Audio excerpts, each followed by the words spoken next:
Dear learners, আজকের ক্লাসটি বোঝার জন্য আমাদের একটু ফ্ল্যাশব্যাকে যেতে হবে, অর্থাৎ পূর্ব পাঠের পুনরালোচনা করতে হবে।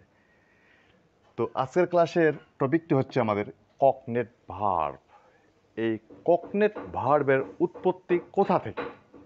মূলত আমরা এর আগের ক্লাসে পড়েছিলাম ট্রানজিটিভ এবং ইনট্রানজিটিভ ভার্ব, সকর্মক্রিয়া এবং অকর্মক্রিয়া। দ্যাট ইজ, যে সকল ভার্ব অবজেক্ট ছাড়াই বাক্য সম্পন্ন করতে পারে তাদেরকে বলবো আমরা ইনট্রানজিটিভ ভার্ব।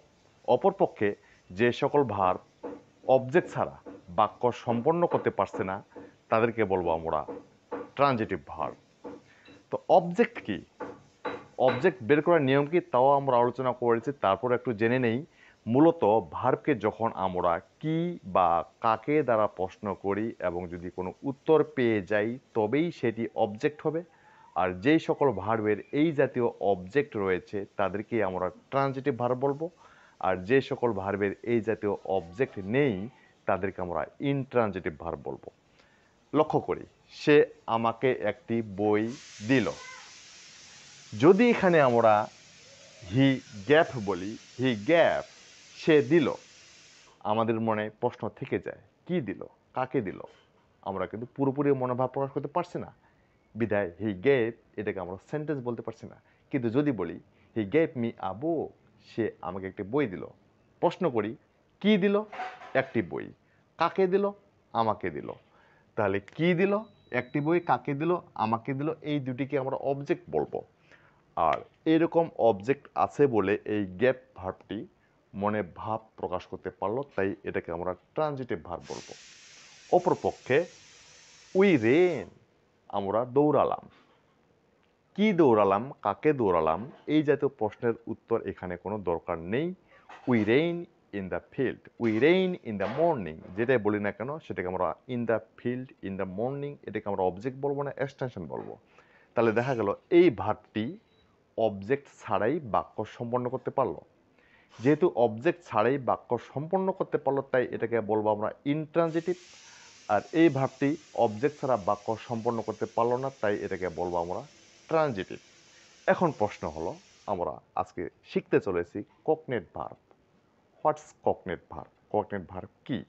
আমরা সংজ্ঞাগতভাবে জানি, যে সকল ভার্বের সমজাতীয় অবজেক্ট থাকে তাদেরকেই কগনেট ভার্ব বলে। বাংলায় লিখেছি সমধাতুস বা সমজাতীয়।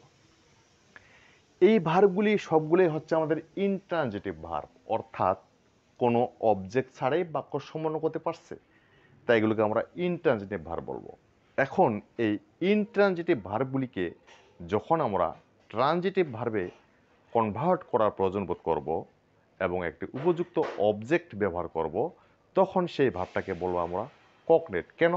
কারণ এদের পরে যে অবজেক্টটি ব্যবহার করব তা ভার্ব থেকে উৎপত্তি লাভ করবে, অর্থাৎ ভার্বটি যে ধরনের হবে অবজেক্টটিও সেই ধরনের হবে। ভার্ব থেকে উৎপন্ন বলেই সেই অবজেক্টটাকে বলবো আমরা সমধাতুস কর্ম, আর এই ভার্বটাকে বলবো সমধাতুস ক্রিয়া। তাহলে উই রেন, আমরা দৌড়ালাম, মনে ভাব প্রকাশ করতে পারলাম, এটা হচ্ছে আমাদের ইনট্রানজিটিভ ভার্ব। যখন এটাকে আমাদের ট্রানজিটিভ করার প্রয়োজন হবে এবং একটু সমজাতীয় অবজেক্ট ব্যবহার করব, তখন সেটাকে আমরা ট্রানজিটিভ রূপান্তর করলাম এবং তার নাম পড়বে কগনেট ভার্বস। যেমন উই রেন আ রেস, আমরা একটি দৌড়ালাম। রেন মানে দৌড়ানো, রেস মানে দৌড়। দৌড় এবং দৌড়ানো মূলত দুটি কাছাকাছি অর্থের। দৌড় থেকে দৌড়ানো নাউনটি উৎপত্তি লাভ করেছে, বিধায় ভার্ব থেকে যে নাউনের উৎপত্তি লাভ করবে সেটাকে বলবো আমরা কগনেট অবজেক্ট, এবং ভার্ব এবং অবজেক্ট একই ধরনের হলে সেই ভার্বটিকে বলবো আমরা cognate verb. So my dear learners, তাহলে আমরা বুঝতে পারলাম যে কগনেট ভার্ব সেইগুলিকেই বলবো যাদের একটি সমজাতীয় অবজেক্ট রয়েছে। নেক্সট, আই হ্যাভ ড্রিমড, আমি স্বপ্ন দেখিয়ে আছি। আমি কিন্তু মনোভাব প্রকাশ করতে পারলাম, দ্যাট ইজ, একটা সেন্টেন্স হয়েছে, পুরোপুরি সেন্টেন্স, কিন্তু এটাকে কনভার্ট করতে বলা হলো ট্রানজিটিভ রূপান্তর করো, তার মানে কগনেট বানাও। সেক্ষেত্রে কি বলতে পারি? আই হ্যাভ ড্রিমড, আমি দেখলাম, কি দেখলাম? আমি স্বপ্ন দেখলাম, একটি মধুর স্বপ্ন দেখলাম, একটি অদ্ভুত স্বপ্ন দেখলাম, একটি ভয়ঙ্কর স্বপ্ন দেখলাম। যে কোনো একটা অবজেক্ট নিতে পারি, তবে ভার্বের সাথে মিল রেখে অবজেক্টটাকে আমরা তৈরি করতে হবে। এই ড্রিম এখানে ভার্ব, বলতে পারে I have dreamed a stance,